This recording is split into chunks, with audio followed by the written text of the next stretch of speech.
Uba Lahkmen Rymbui, Menteri ka Sarkar Jela badai pet ya ka home, pulit bat pulia puthi, ubadai ru MLA naka 7 Amlaram constituency, habakran syakilat pathai khubor, upen pau ka jingsngo Skhem ban job yang hake election ban wan, da ka baong, namar ba ukran lot baro kimat bayadai bat karoi kapar.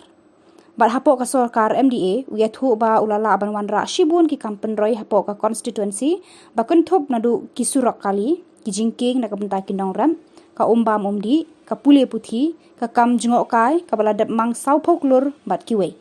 Uang ba umdei ubre was ngap ya ka jingkenok kiwe, henrai utre ya ka kam, bat ya kani, uyat ho bagi pat baru kila sakhi, ya ki jing mentoy bat karoi kapar, baka amlaram kalayo priang. Uben rap ru da ka baong, hoot haka election, dan bet ka jingkenok bat ka jingmi ki kat tu kat ni, henrai ki bawan kersan pat ya u, ki khambon susu. Haka administration hi mem kavila kavoye pupendep varo tangwa kavi was nyau suktam hagni katam hagni ka sarkar MDA hapo ka jilam jong kontrat sama kani to ka sarkar ko pai varo hawaro kiliang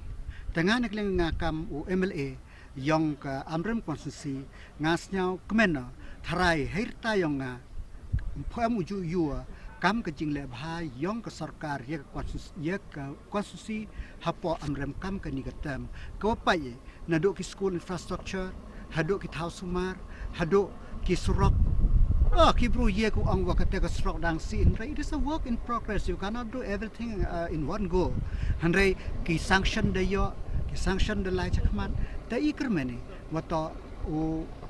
nga kling nga honna ye wan iwa kre kam ne kam kaniga susnem pia wadalai